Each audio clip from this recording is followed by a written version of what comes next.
Assalamualaikum warahmatullahi taala wabarakatuh.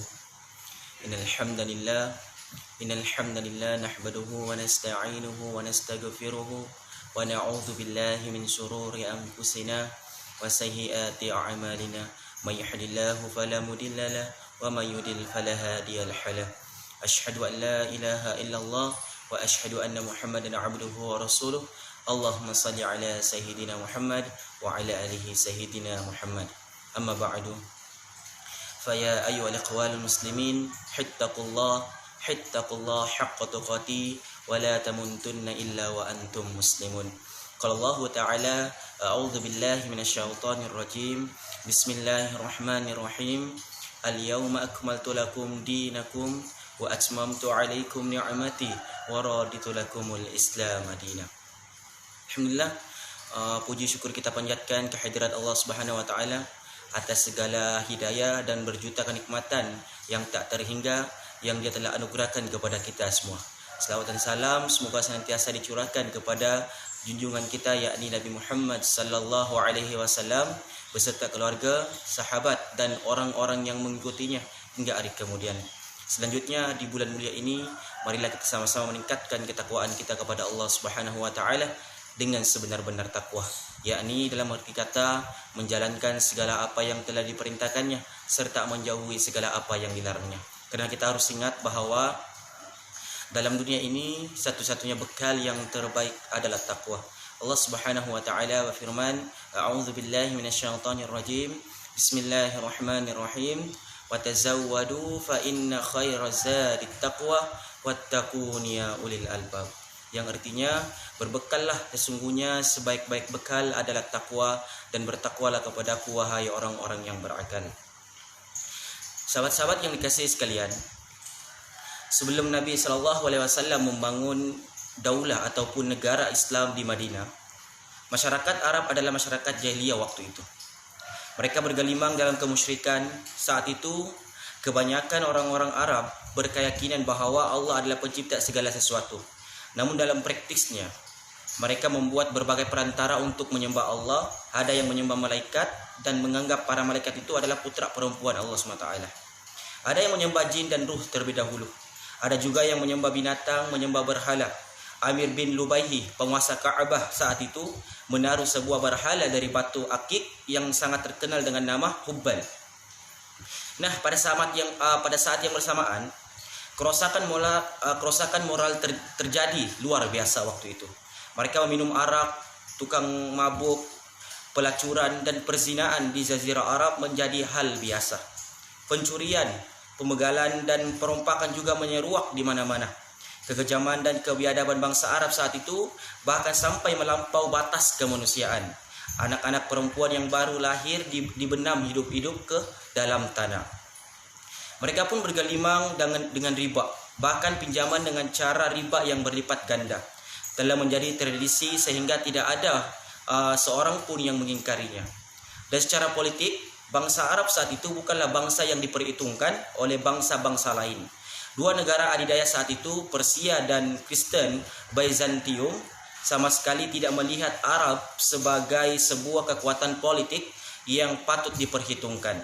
Sahabat-sahabat yang dikasihi sekalian, apa yang terjadi setelah Nabi SAW hijrah? Nah, waktu itu terjadi perubahan total.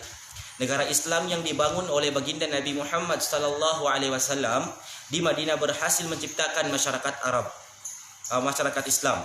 Dari sebelumnya masyarakat jahiliyah, dengan sangat indah Rasulullah SAW menggambarkan Madinah Al-Munawwarah saat itu dengan sabdanya, Madinah itu seperti tungku tukang besi yang bisa membersihkan debu-debu yang kotor dan membuat cemerlang kebaikan-kebaikan. Hadis riwayat Al-Bukhari. Masyarakatnya benar-benar berbeda karakternya dengan masyarakat Arab jahiliyah sebelum hijrah. Dari sisi akidah, yang dominan adalah akidah Islam.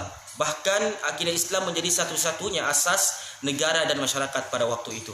Karena itu, meski saat itu terdapat kaum Yahudi dan Nasrani, aturan yang diterapkan di tengah-tengah masyarakat secara keseluruhannya adalah aturan syariat Islam. Begitu juga dari sisi sosial. Kehidupan sosial saat itu penuh dengan kedamaian dan ketentraman serta jauh dari berbagai ragam kemaksiatan. Perjudian diperangi, perzinaan diberantas, segala bentuk kemaksiatan dihapus habis melalui penegakan hukum syariat Islam. Dari sisi ekonomi pula, saat itu ekonomi berbasis riba benar-benar terhapus. Penipuan dan berbagai kecurangan diberantas. Sebaliknya, cara-cara yang diakui syariah dalam meraih kekayaan dibuka seluas-luasnya. Begitu juga dari sisi politik. Pasca Hijrah lah sesungguhnya Islam dan kaum muslimin benar-benar mulai diperhitungkan oleh bangsa-bangsa lain.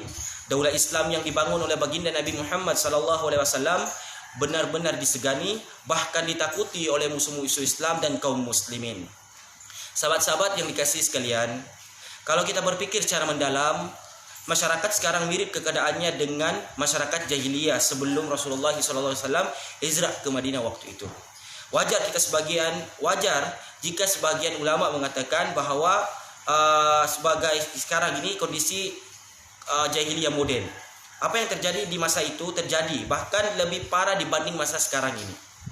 Karena itu, sekarang kaum muslimin bahkan dunia memerlukan tatanan baru, yakni tatanan yang dibangun berdasarkan ideologi dan sistem Islam.